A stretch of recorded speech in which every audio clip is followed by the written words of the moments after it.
we already have around 60 participants, and I was just saying to Malcolm and Vana, but we've also got a whole group of people clustered together in our meetings room watching this on a big screen, so the attendance will be significantly higher than what we see on the screen. Today we've got two presentations from people that were key to a publication that just appeared in Nature Genetics a couple of weeks ago. It's about a pan-transcriptome of barley. Miriam Schreiber is from the James Hutton Institute. She's a serial bioinformaticist and did lots of the work on assembling the genome and looking at making linear genomes and so on, looking at variation and transcript abundance. And then Vanda from Klaus Meyer's group, or was it Klaus Meyer's group in MIPS, is again a computational biology specialist with a research focus on comparative transcriptomics. She's been with Klaus for 3 years now, Vanda, is that correct? 4 years? 4, 5. 5 years, oh goodness. Including masters. Including your masters, of course, okay. And I think it says on our bio here that she's recently joined Prof. Nadia Kamal's group at the Technical University of Munich. So, I mean, by way of introduction, we started this project probably 5 years ago. And collected, we basically did some crowdfunding to get the funding to do the transcriptomics. All the tissues were identified by a technician called Nicky McCallum here in Dundee, and they were all collected at a similar developmental stage rather than a temporal stage. And all of the data was collected and analysed by, well, largely by Vanda and Miriam that you're going to hear from today. So Miriam's going to start. And then Vanda's going to follow. Both Miriam and Vanda are relatively early career researchers, so I'd really like to introduce both of them to our community. Yeah, so please, Miriam, I think you're going to take it away. Take it away. Yeah, and I'll lead the transfer over to Vanda at the end as well. So, well, I've started immediately with a big thank you to Robbie, because he actually pulled this all together and got all the people involved to talk about this today.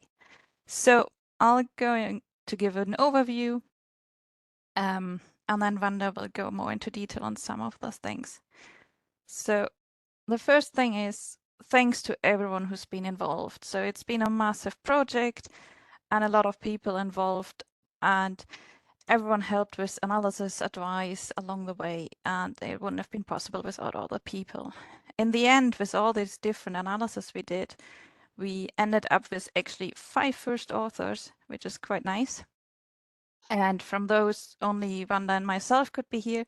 So I'll be giving an introductory overview and explain some of the details, and then Vanda will go into the very complex network analysis.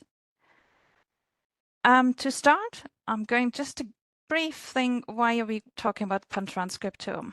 So transcriptome in general is the expression of genes, and this is very dependent on the environment you're looking at, for example. So if you have drought condition or heavy metal conditions, the transcriptome will change and adapt to that. It's also very variable depending on the genotype you're looking at. So if you're looking at Morix versus ICRI, you will have different genes expressed in those. And obviously biotic stresses make a huge difference if there's pathogens on there. So when we usually plan an experiment, we actually only see a small snapshot of the whole thing. We usually have controlled conditions, maybe focus on one genotype and then add or remove a stressor. So this only gives us a small idea, and we wanted to look more into detail what it actually means in the overall picture of a big pan-transcriptome. To explain a bit more about pan-transcriptome, what it actually means. So here's an example, just 3 random barley genotypes with showing the DNA and the expressed RNA as these wiggles. If the RNA occurs in all of those genomes, then we classify them as part of the core set. If it's only in some of them, we are classifying them as shell genes. And if they're very unique to one of the genotypes, they are forming part of the cloud set. The important thing is where we differentiate here very strongly between the pan-transcriptome and the pan-genome is that the gene could be in the DNA. So even if the sequence is in the DNA, but it's not expressed, it won't be part of the core set anymore. So as Robbie mentioned, this idea started 5 years ago, which pretty much started with the publication of the first pan-genome in barley. So the pan-genome version 1 contained 19 cultivars and land races and 1 wild barley, those which are listed here. The PCA plot shows a wide diversity collection from the IPK, and in highlighted are those cultivars and land races which were chosen. The idea was to select a nice distribution of those. And this is where we thought, okay, that's actually a really good starting point. We have the genome underlying. These are the lines we'll take for our pan-transcriptome. So these are the 20 genotypes we selected. And then again, Robbie almost introduced the tissues, and Nikki. These are the 5 tissues. So not only looking at 20 different genotypes, but we also tried to select a variation of tissues from embryonic tissue to very young plants around 7 days, where we collected shoot and root tissue from, and then later developmental stages from which we collected inflorescence and caryopsis. In total, we selected 3 reps per tissue for Illumina RNA-seq libraries. So for 5 tissues, 3 reps, 20 genotypes, you suddenly end up with 300 RNA-seq libraries, which is a huge amount, or at least was at that time. We also pooled from all tissues together for each genotype. So 1 pooled sample for each genotype for PacBio hi-fi sequencing, and this ended up in 20 PacBio libraries. So these 2 different inputs were then used to create a reference transcript dataset. We are calling them genotype-specific reference transcript datasets, or short GSRTDs. We've got some experience with this. We've done this a few times. We use both inputs to assemble the transcripts and genes and merge them together with different quality controls along the way. And this leads usually to very high quality transcriptome annotation for each of those GSRTDs. So we ended up with 20 individual GSRTDs. And on average, we had 38,000 genes per GSRTD. So why do we think this is necessary? There's a simple example, and there's a single reference BIOS issue. This is an example for where we used one of our previous developed reference transcriptomes, which is called BART version 2, and mapped all of our RNA-seq data from the 20 genotypes to it. And you can see the average mapping rate is roughly at 75%. On the other hand, if we use the genotype-specific RTDs for each of those individually, you increase the mapping percentage by almost 10%. So to capture the variation there actually it's very important to have a genotype-specific RTD instead of mapping to a reference transcriptome to avoid the single reference bias issue. So that was really nice. This was our starting point. But then we thought, okay, how can we best actually compare across these 20 different genotypes? Because now we have annotation for each of them individually, but not for a combination of those. So for this, we developed a pan-BART to combine all these genotype-specific RTDs into one big pan-reference transcript data set. We generated a linear genome using all the genome assemblies merged together, and then mapped the transcripts back onto this linear genome and use this to call and combine the genes. So this ended up with almost double what we had before. For the average gene per genotype, we had almost 80,000 genes in total. This highlights again that there's a lot of diversity, so just one reference transcript dataset will not capture the variation there is. So how does it actually look when we then use this to classify the For this, I introduced these core, shell, and cloud annotation previously, and you can see we also looked if the genes were there in single copy or if they were multiple copies of each gene. And only roughly 20% of them are part of the core set. Only 20% of the pan-transcriptome genes can be found in each of the 20 genotypes, while almost 40% are part of the shell set, and a very large proportion with 38% are part of the cloud set, showing that the core set is actually smaller than we expected at that point. This data we further used to look into the drivers of transcriptional abundance variation. And I'm going to give a short 3 examples of what we looked into. So the first is starting with the annotation. So for that, we looked into the different annotation between the genes and identified that those in the core gene are very much covering ubiquitous biological functions, which is expected, while the shell and cloud genes are more in response to biotic and abiotic stresses. So now I'm coming to the transcription factor binding sites, where Paolo looked into the regulation of those. He identified those for the genes and could see that there's a correlation between those which show conserved gene expression and are part of the core set. There, the transcriptional regulation is actually very conserved across all of them. There's not a lot of variation in the transcription factor binding sites. On the other hand, those which are part of the shell and cloud gene set and showed less correlation in the gene expression and also less conservation in the transcription factor binding sites. Another factor we looked into was copy number variation. This happens if a gene is multiplied in comparison to one of the other genotypes. Here's an example for RGD Planet in comparison to Barker, where there are 3 copies in one, but only 1 in Barker and 1 in Morex. We identified in total over 700 tandem gene clusters, and 100 of them showed actually positive correlation between copy number variation and gene expression.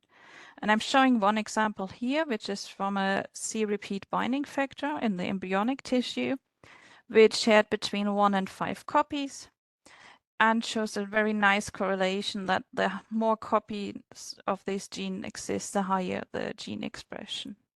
This gene is important for freezing tolerance, so that was quite an interesting aspect to find. The last one of the variation I'm going to cover here is structural variation. And in this case, we are looking at a 7H inversion in RGD Planet. This is quite a big inversion of 140 megabase pairs. And this has been identified previously, but we now had a data set associated with that where we could look at the changes in gene expression across in different genotypes and could see that chromosomal rearrangements can actually induce variation in gene expression. So this shows the expression of the genes along the position in Morex in comparison to, the bottom is the position in Morex. And we can see that the genes are downregulated in comparison on closer to the centromeric region and upregulated towards the telomeric end. And that was quite striking for that big inversion. We didn't find similar things in smaller inversions, so it's something to actually look further into. So this is the genotypic part. So I'm just giving a short summary here. So I hope I could show that in this case, the transcriptomes represent a species diversity space, and we have a single reference bias. And this is why we try to overcome this by generating the GSRTDs and combined all of those into this pan-BART. There is transcriptional complexity, which I try to show with the regulation and the structural variation, which is, for example, in this case, inversions and copy number variation. So this mostly focused on the genotypic variation, but what about the environmental and stress variation I mentioned earlier? So we also added a very specific Morex atlas. This is aimed at looking at the variation we see in other tissues. So this is a very extensive set of tissues and response to treatments. We mined the public database and identified over 300 RNA-seq samples, which had to have at least 3 reps as well for each of these treatments. And this covers both a wide range of developmental tissues, but also in reaction to stresses like heavy metal or mite infection, and also very specific tissues like stigma and pollen, which usually are not that studied into detail. So we use this, quantified against, build another RTD, very specific to contain all the transcripts which are part of the stress conditions as well, and quantified the gene expression against it. And this is the PCA plot we got from this.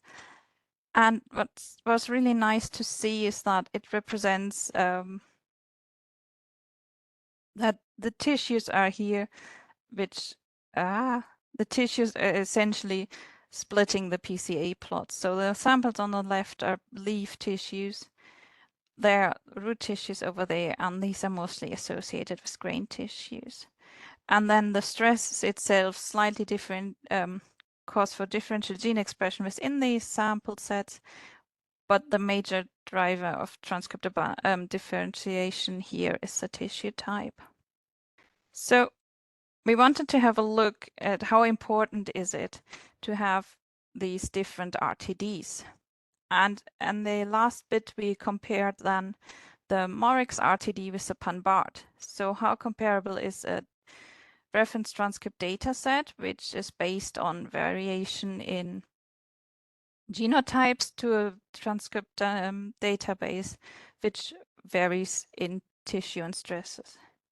So for this, we looked at differentially expressed genes between those two. And the first example here is we used the Morex samples. So the 5 tissues I induced as part of the earlier individual genotype-specific RTDs, and quantified it based on pan-BART and Morex RTD and looked which genes are differentially expressed. And in total, we got an overlap of over 93%, which is quite nice. So this shows the data set is represented in both of those. We get a nice overlap. If you suddenly go towards something very, very specific, like the heavy metal data set I mentioned earlier, then the overlap does decrease, and it's even stronger, obvious if you look at the stigma and pollen data set. So as a clear sign that if the tissue is not presented in the data set you use to generate your RTD, then you actually might miss out important genes and transcript from it. On the other hand, the grain development series, which wasn't part of our data set to generate, has a nice overlap of over 91%. And we think this is mainly due because the Caryopsis tissue we used is a very nice representation of the data set. So it might actually work depending on what you're looking at. So the last bit, which I'm briefly only touching, is the use case, where Morton looked at the gibberellin 2 oxidase gene family and could see some difference in transcript abundance, variation, and functional characterization. But he'll talk more about this at the ERC Seminar on the 20th of March.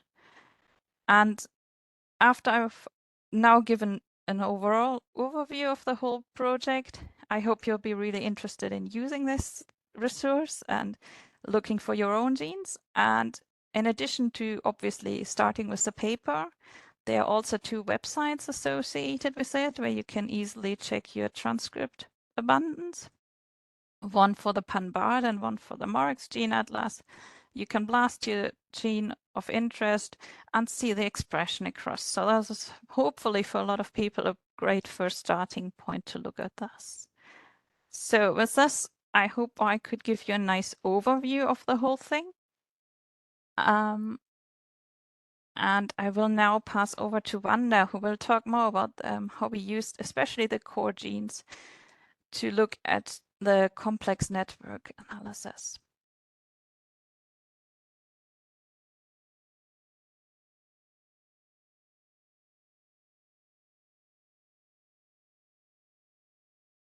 We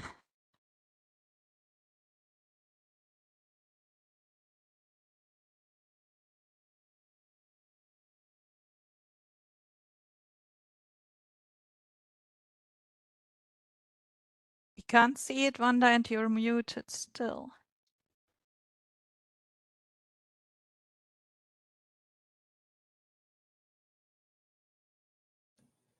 Yeah, that's it. Screen. And this one. Share. And That's it, Vanda. Well done. okay, so the second part will be about comparative pan-transcriptomics for exploring genome diversification in barley cultivars. So in our part of this project, we were asking the question that how can we assess systematically the functional differences of orthologous genes? Because as we all know, orthology does not always imply functional identity. There has been multiple examples from Arabidopsis to rice where homologous duplications were undergone now functionalization.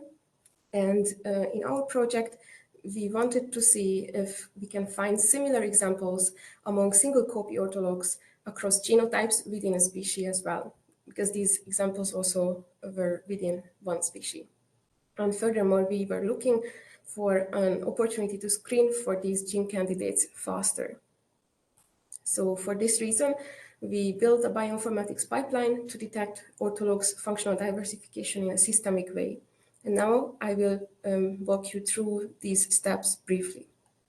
The first step, ortholog-specific count tables are built for each genotype separately, but with the same number of orthogroups. These are for the core single copy genes among the dataset. Then, in the second step, for each of these genotypes, weighted gene co-expression network were built, and this separate network construction allowed, in the next step, for a pairwise module similarity value calculation, which can be any similarity value. And this could serve as an edge between the nodes of the different modules, between the different networks. And with this, we could integrate all of the separate networks into one meta-network, where the nodes are the modules, and based on the shared number of orthologs between two modules, we could draw an edge between them with a value from 0 to 1. And then this meta-network could be further clustered. We used community clustering, and it depends on the module number, what clustering is the best. And then these communities can be related to different functions or different functional roles. And in the last step, we can look into the orthologs again and see whether they are present with all of their copies in one of these communities, and those would be congruent, or they are present with the different copies across different communities. So they have been diverged by their co-expression, and that would be incongruent label for them. So this was a brief overview, and now looking into what we could do with the pan-barley transcriptome. As Miriam introduced, the RNA-seq data was produced for these 20 barley genotypes in 5 tissues and 3 replicates. And in Miriam's presentation, you could see the single copy or core orthologs. The expressing ones were 13,652 core genes. And for each of the barley genotypes, gene expression was quantified for these genes. And the beauty of having a pan-transcriptome is that we could use the genotype-specific reference, and we didn't have the bias of a single reference. So my work started from these established tables, and in my first step or the second step of the pipeline, co-expression networks were built for each of the genotypes separately. You can see here an overview on the left side, the number of modules in each of the networks, which looked quite comparable.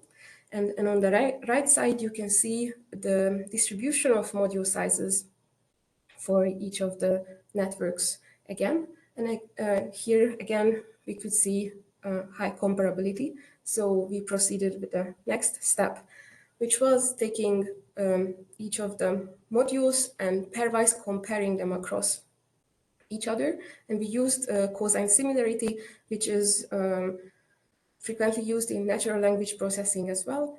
And these similarity values were ranging between 0 and 1. And this converted into a distance matrix could allow for various clustering of all of the modules from all of the networks.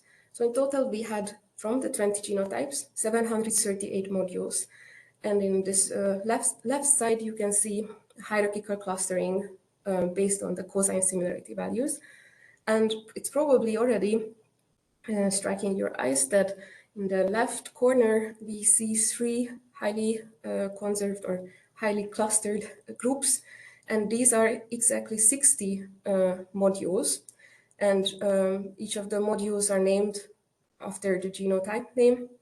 And then the number indicates the order of the module in that network.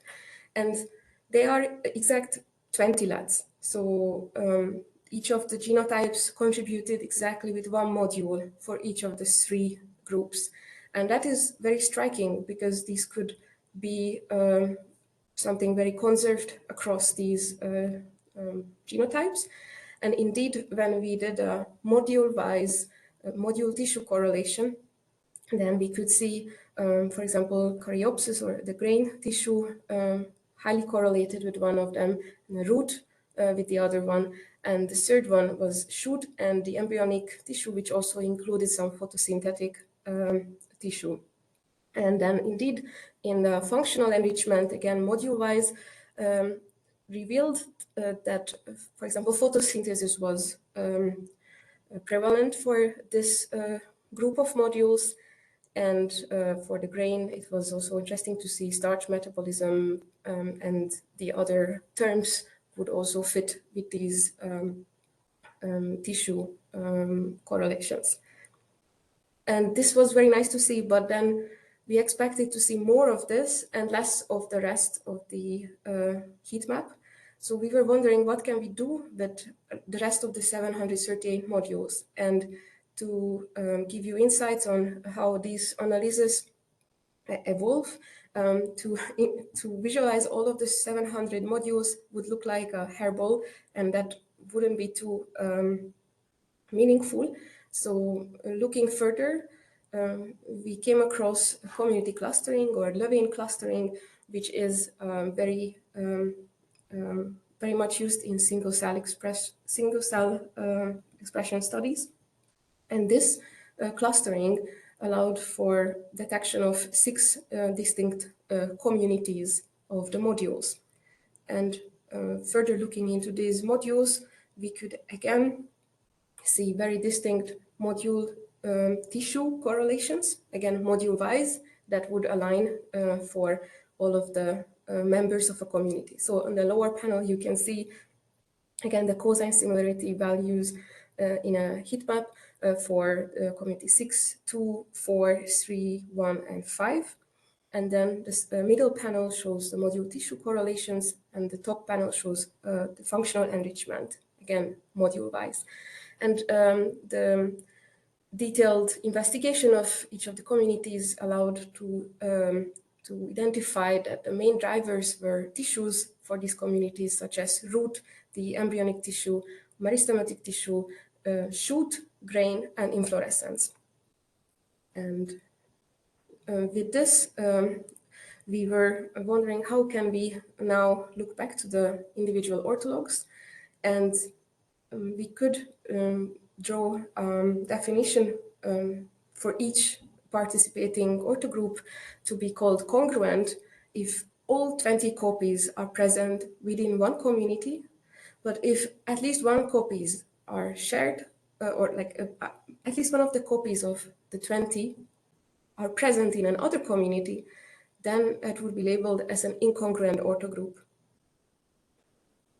And this definition allowed for extensive grouping of these different orthogroups. And in this offset plot, you could first focus on each of the community sets which are unique to one of the communities. And these sets together account for 1,371 genes or orthologs, so approximately 10% of the genes investigated were labeled congruent. And that is striking because we would have expected a lot more. And on the rest, 90% of orthologs were shared across the communities, and in our definition were labeled incongruent. In the next step in our research, we conducted some database and literature mining, which identified small clusters of functionally related genes, like the first, second, third, and fourth group. And these small clusters consistently separated into genotype-specific patterns. In this presence-absence plot, you can see for each community a possibility for each of the 20 genotypes to be present or not. To give you one example, in this group where we have two cellulose synthase proteins, 18 copies of the cellulose syntheses are consistently grouped to the second community, but two of their genotypes have been grouped to the sixth community. And this would be an example candidate for functional diversification. And also the other groups would be candidates to verify further with mutants or other methods. This is all just a suggestive analysis. And in summary, we could conduct a barley pan-transcriptome co-expression network comparison. And we established this pipeline for cross-cultivar or cross-species comparisons. And we found a surprising core single-copy orthologs divergence. And with this, I would like to thank everyone who was part of this amazing collaboration. It was really great to work together, and I would like to thank for your attention as well.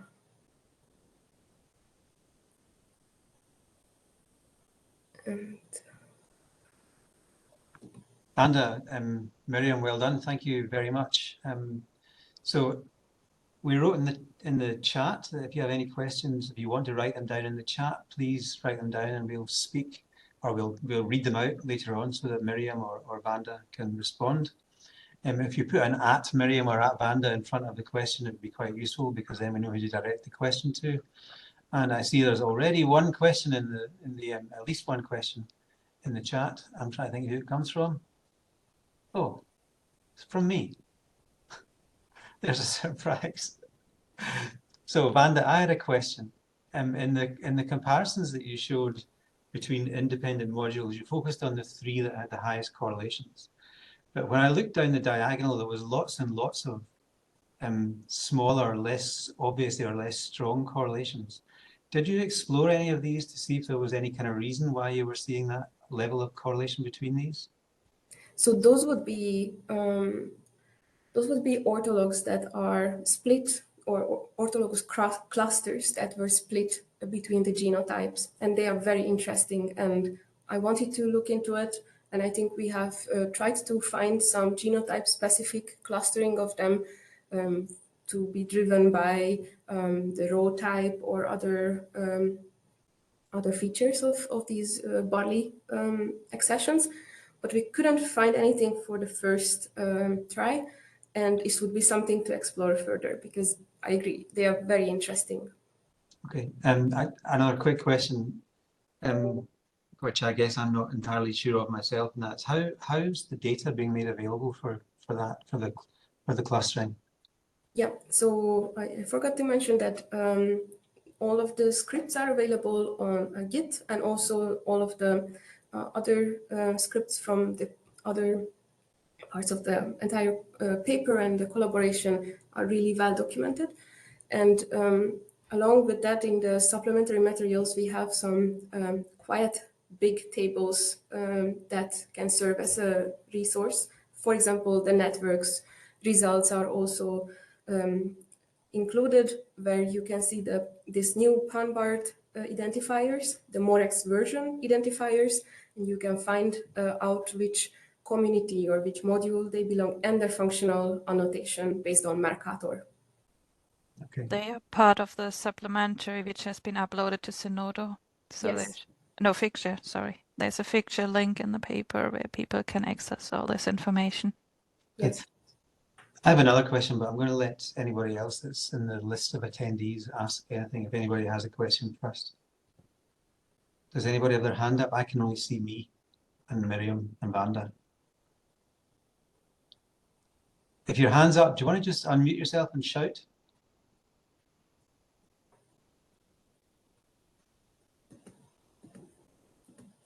No one has their hand up just now. So can I continue on my line of questioning in that case? Go for it. So, yeah, so I mean, I think it's obvious to look at the things which are present in all 20 individuals, but I think a lot of well, Christina says she can't unmute herself. She's locked. I can see you now, Christina, at least. Christina, you should be able to unmute yourself or put your camera on now. Hi, how are you? So sorry for interrupting you, and thank you for the great talk. I was just wondering, about the annotations. So you did some quantification on the existing annotation. Like this is mostly for Miriam for the first part of the talk, right? Yeah, so what we did is we generated our own annotation. This is kind of the description of we generated the reference transcript data set. So we didn't use, I assume as reference annotation, you're talking about Morex version 3 gene annotation. Yeah, I was wondering, so you improved upon that with your pan-transcriptome. Yes. Okay, I see. Yeah. Just wondering, what was the degree of improvement on the annotation, and use that for quantification afterwards. I had a quick look because I saw your question earlier, and I'm pretty sure we did quantify against Morex version 3 at one point and have the numbers somewhere where I can't find them. We did compare with our previous RTD, which was based on Barker. And in comparison to this previous RTD, there was roughly a 10% increase in mapping rates. So we could map more RNA-seq reads back to this annotation in comparison to using a general transcript data set. Okay. Yeah. Thank you. Thank you so much. Thank you. So I think we're having a few problems with people unable to unmute themselves. They need to raise their hand as far as I'm aware, and then Malcolm can have them join us in our nice little groupings. Yeah. So if you could raise your hand, that would be a start. If you want a bit of time to raise your hand, then I'm going to ask my question. Can I continue? So I will continue anyway. So I think it's really nice to look at the transcripts or the genes that are expressed in all individuals across all 20 lines. But I think that a lot of the interest will be in the genes that are not present, are not being expressed across all 20 lines. Do either of you have any clues or any advice on how we can look at these genes to pull out things that are really kind of interesting? So it might be, for example, I think you mentioned, Vana, in the 20, we can look at differences between 2-row and 6-row. But there might be things in the data set like cadmium resistance or high cadmium uptake or copper uptake that we can partition the groups into different sets, but the genes may not be expressed in all individuals. So we'd miss out any kind of interpretation. Is there any way we can look at these subsets of genotypes? In other words, I might do a network analysis on 19 rather than 20, or on 17 rather than 20 to see what's actually there. I know it's a lot of work, but have you thought about that? Yes, that would be actually the exciting, that would be the next step in all of this, to try to find a systemic way to look at all of this, or even to zoom into specific examples. It is possible to zoom into very specific examples when you would have, for example, cadmium resistance in mind, and you would know what genes participate in that, and then check if they are there or not. And another improvement that could be done to build the networks for all of the genes and then subset into the single copy orthologs to establish the similarity between the modules. But then once the similarity established, one could go back to the entire gene set networks and see there are differences. But that is, again, a lot more complex, and it would be nice if someone could look into these things. So I'm assuming from that with your new job, you're not going to do it. I'm interested in too, but it is to do it in a really systemic way. It would need a lot more development. So it's really a dream for networks currently to do this kind of comparisons. Thank you. Malcolm, does anybody have their hand up to ask questions? Not that I can see just now. Okay, so we do have a question. Probably Bruno Contreras couldn't get his mic unmuted. I'll read the question for you. I don't know who it's for, but I'm going to assume it's for both of you. Sorry if I missed it. Have you looked at genes sitting next to the inversions, whether or not they change expression? So I'm guessing that's for Miriam.